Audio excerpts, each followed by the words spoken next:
Master Sergeant Thomas Barrett pressed his back against the frozen earth of the Foxhole, feeling every one of his 58 years as another explosion lit up the purple-black alien sky. Through the smoke and chaos, he could make out the silhouettes of the hegemony's biomechanical walkers on the horizon, grotesque monuments to humanity's first interstellar war.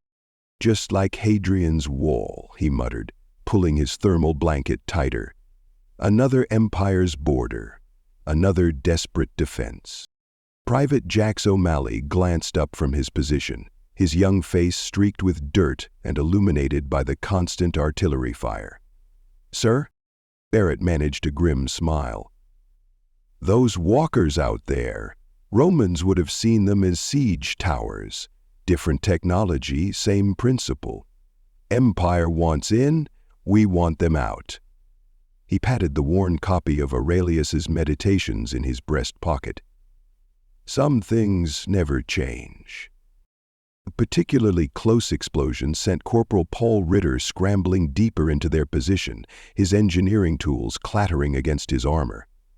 "They are adjusting their targeting algorithm," he reported, his German accent thickening with stress. "Each barrage is getting closer." "Like watching the fall of Constantinople all over again," Barrett said, more to himself than the others. "Turkish cannons getting closer day by day." Private First Class Miguel Torres fought with their failing communication equipment, his fingers flying over the holographic interface. "Master Sergeant, I still can't raise command. The hegemony's jamming everything but short-range signals." Lance Corporal Diana Williams looked up from repacking her medical kit, her dark eyes reflecting the firefight above. "Just like your British colonial outposts, right, Barrett? Cut off? Surrounded?" "Exactly, Williams, though Queen Victoria's forces never had to deal with plasma artillery." Barrett checked his weapons charge for the 100th time. "The sun will be setting soon. That's when they usually—" The air suddenly filled with an otherworldly screech as a hegemony dropship passed overhead, its shadow momentarily blocking out the artillery flashes. The 5 soldiers pressed themselves against the earthen walls of their foxhole, making themselves as small as possible. "How do you stay so calm, sir?" O'Malley whispered, clutching his grandmother's rosary. Barrett watched the alien ship disappear into the darkness, his mind drifting to the countless sieges and last stands he had studied throughout his life. "Because I've read this story before, son. Masada, the Alamo, Dien Bien Phu. Sometimes the mighty fall, sometimes the desperate survive. But do you know what makes the difference?" The others looked at him, waiting. "The people beside you in the foxhole." Barrett gazed at each of them in turn. O'Malley with his rosary and youth, Ritter with his engineer's practicality, Torres with his desperate dedication to maintaining contact, and Williams with her healer's heart and warrior's spirit. Another explosion rocked their position, closer this time. Through the ringing in his ears, Barrett heard O'Malley say something that made his old heart skip a beat. "My adjustment," the Admiral said. "Sir." "It's Christmas Eve." Barrett looked at his watch's date display, then up at the alien sky, where Earth's armies fought the hegemony's forces in the darkness above.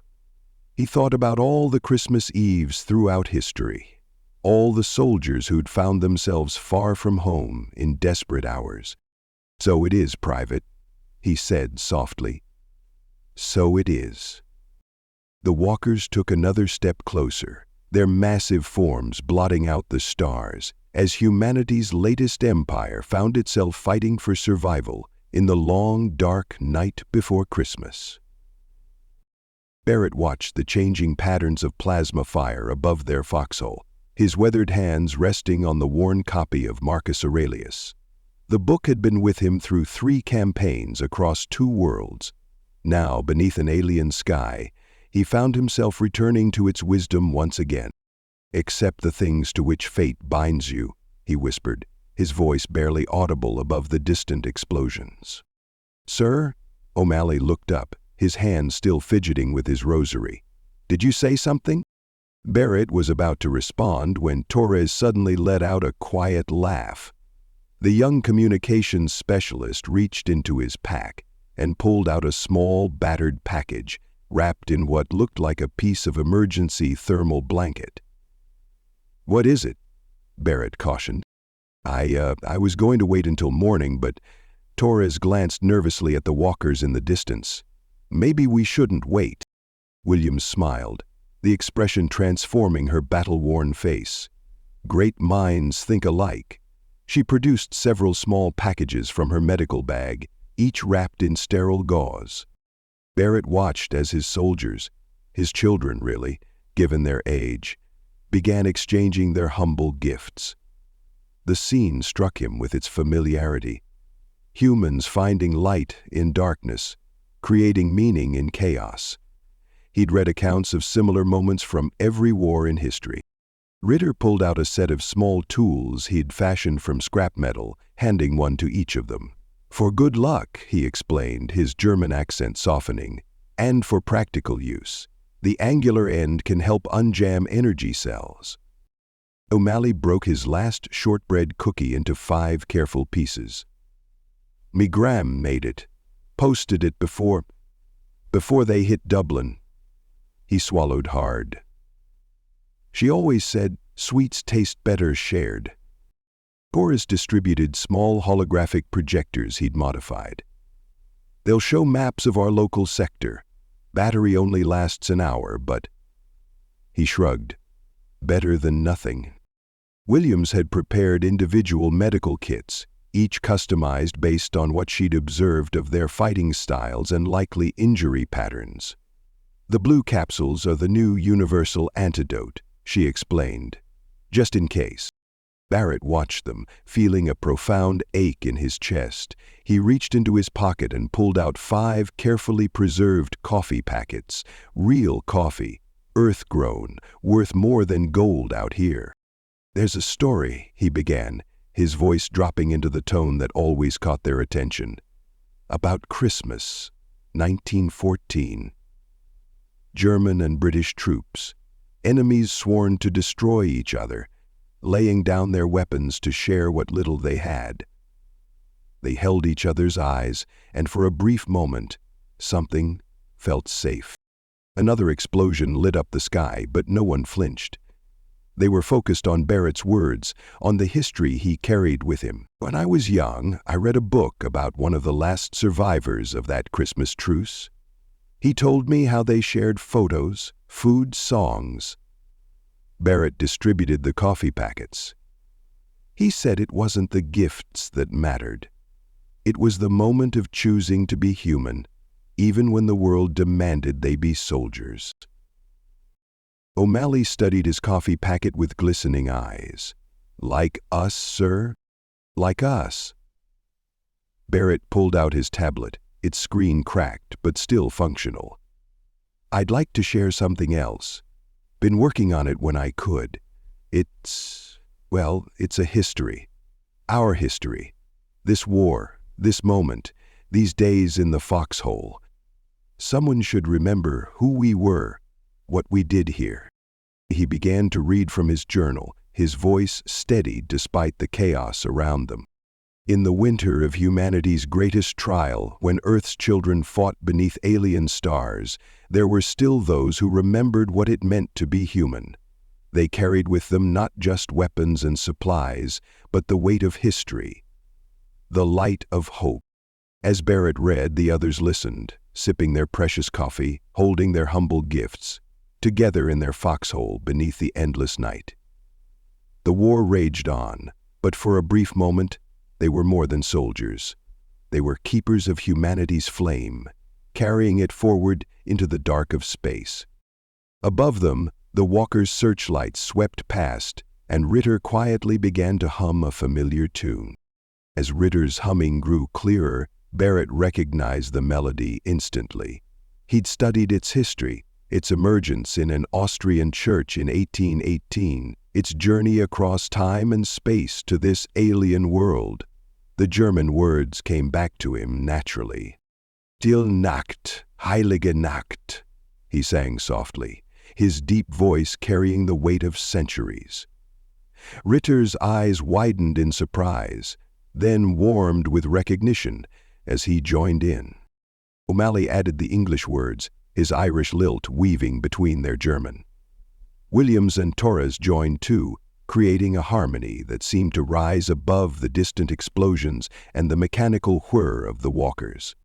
"Sleep in heavenly peace," Barrett finished, his voice catching as he remembered another passage he'd read about the Christmas truce.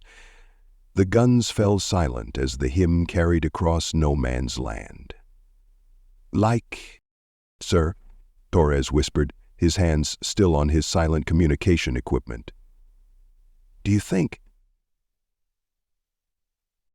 Barrett looked up at the flashes of battle above. Throughout history, soldiers have always found ways to hear each other, even across battlefields. Even across the stars, I'd imagine. A peculiar calm had settled over their section of the front. The hegemony's walkers had stopped advancing, their searchlights sweeping back and forth in an almost rhythmic pattern. For a moment, the explosions seemed more distant. Finally, the forest rose steadily. "You know," Barrett said, reaching for his tablet again, "during the Christmas truce it wasn't just singing. They played football, shared cigarettes, buried their dead together. Enemies became men again, if only for a day." He began to type, recording the moment while it was still fresh. December 25, 2184. "Like those soldiers in 1914, we found our own small peace in the midst of war. Our carols may have been sung to alien stars rather than European skies, but the spirit remained the same. Humanity's light, refusing to be extinguished." As the others watched him write, O'Malley's rosary clinked softly against William's medical scissors. Ritter had begun sketching something in the dirt, plans for tomorrow's defenses, but also a small Christmas tree. The first light of dawn began to creep across the horizon, painting the smoke-filled sky in shades of purple and green. Barrett knew the peace wouldn't last. It never did, as history had taught him. But he also knew that these moments, these small acts of humanity, were what truly mattered in the end. "Merry Christmas," he said quietly, looking at each of his soldiers in turn. His family, here at the edge of human space, carrying on traditions born millennia ago, on a planet now barely visible among the stars.